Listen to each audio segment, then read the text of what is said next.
Disrespect's nightmare. Mark had always been the steady type, a reliable accountant in his mid-40s, with a salt-and-pepper beard that made him look distinguished rather than old. His marriage to Alina, however, was a storm cloud that never quite dissipated.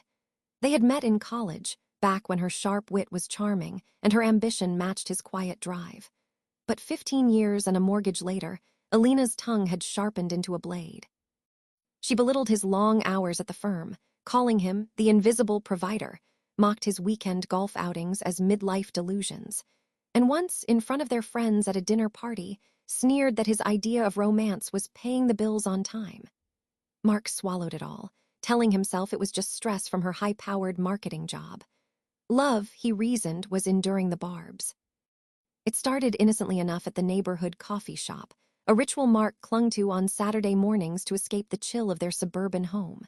There, behind the counter, was Leela, a barista in her early 30s with cascading auburn hair and eyes like polished amber. She wasn't flashy. Her smile was warm, her laughter genuine, and she remembered his order without fail. Black coffee, no sugar, with a splash of almond milk. Rough week.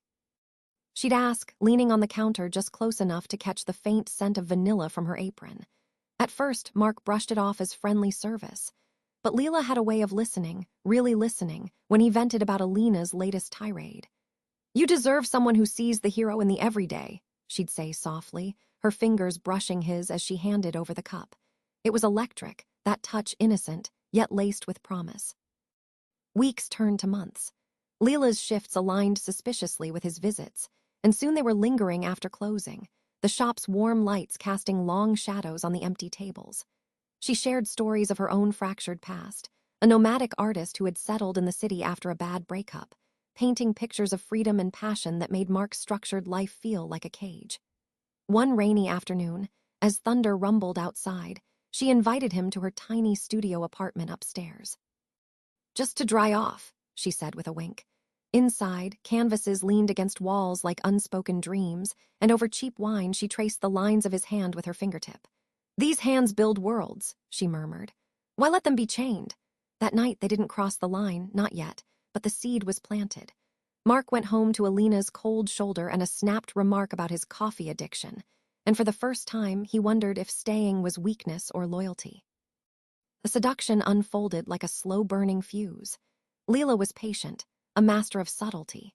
She'd text him memes that made him chuckle during board meetings, send voice notes of her humming jazz tunes that lingered in his earbuds like whispers. They met for accidental lunches at the park near his office, stolen hours where she'd feed him bites of her sandwich, her knee pressing against his under the picnic table. Alina noticed his lighter mood, but twisted it into suspicion. "What's got you smiling like an idiot? Some secretary flirting?" She'd hiss over dinner, her words slicing deeper each time. Mark deflected, but the disrespect festered, pushing him closer to Leela's orbit. By summer, the affair ignited. It was after a gallery opening Leela had dragged him to, her arm looped through his, her dress hugging curves that Alina had long since hidden under resentment. In the dim alley behind the venue, rain-slicked and breathless, Leela pulled him into a kiss that tasted of red wine and rebellion. "I've waited too long," she breathed against his lips. What followed was a torrent, hurried trysts in her studio, weekend business trips that left Alina fuming at his vagueness. Leela didn't demand exclusivity, not yet. She wove herself into his life like silk threads, mending the tears Alina had rent. "You're not just surviving anymore," she'd say, her head on his chest. "You're alive."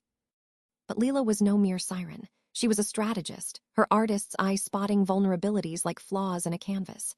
She knew Alina's pride was her Achilles heel, the way the woman lorded her social media empire, curating a facade of the perfect power couple while privately eroding Mark's spirit. Leela's plan crystallized one crisp autumn evening over pillow talk in her bed. "She doesn't deserve you," Leela purred, tracing patterns on his skin. "But to make her see it, we need proof. Something that shatters her world." The trick was elegant in its cruelty. Leela had a friend, a tech whiz named Jax, who dabbled in deepfakes, those eerie AI illusions that blurred truth and fiction. Posing as a wellness coach online, Leela friended Alina on a private Instagram account, one tailored to Alina's vanity, posts about empowerment retreats, body positivity, and reclaiming your sensuality after years of marital monotony. Alina, ever the opportunist, bit. Finally, someone who gets it, she messaged back, spilling complaints about Mark's emotional absence in late-night DMs. Leela struck when Alina was at her most isolated, a girls' trip canceled, leaving her stewing alone. Let's do a virtual photo shoot, Leela suggested, her voice honeyed over a video call. Empower yourself, wear something fierce, nothing your husband would expect. I'll edit them into art pieces for your private gallery. Alina, flattered by the attention and tipsy en rese, agreed. In her bedroom, oblivious to Mark dozing downstairs, she posed in front of her phone camera. Lace lingerie she'd bought years ago but never worn, sultry angles that screamed defiance. "This is me, unapologetic," she captioned the raw clips she sent, her laughter brittle with unspoken hurt. Jax worked his magic overnight. The videos were spliced and enhanced, Alina's face superimposed onto a body entwined with a faceless man in compromising positions, timestamps fudged to overlap with Mark's business trips. The deepfakes were flawless. Her moans dubbed from audio snippets of her venting calls, backgrounds blurred to suggest hotel rooms. Leela leaked them anonymously to Alina's professional network first, a rival marketer who couldn't resist the gossip mill, then escalated to a burner account that tagged Mark's colleagues. The scandal erupted like wildfire. "Local exec's secret affair exposed," screamed the local blog. Alina's phone blew up with accusations, clients pulled contracts, friends ghosted her feeds. Mark came home to chaos, Alina's tear-streaked face, her demands for answers he couldn't give. "How could you?" she screamed, thrusting her phone at him, the images frozen in betrayal. But doubt flickered in her eyes, she knew the poses, the lingerie. "It's not me," she whispered, crumbling. Mark feigned shock, but Leela's texts buzzed in his pocket. "See, she's the villain now. Come to me." The framing was complete. Alina, once the queen of cutting remarks, was dethroned, branded a cheating harlot in the court of public opinion. Investigations into the fakes came too late. The damage was irreparable. Mark filed for divorce quietly, citing irreconcilable differences, his heart already Leela's. Alina fought it, her lawyers digging for proof, but the whispers followed her. Slut. Hypocrite. She moved across state lines, her empire in ashes.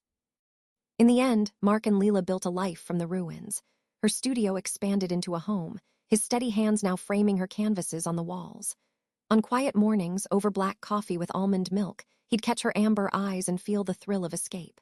"You saved me," he'd say. Leela would smile, that same enigmatic curve, and reply, "No, love, I just painted a better picture." But in the shadows of their happiness, Mark sometimes wondered if the artist ever truly let go of her brush.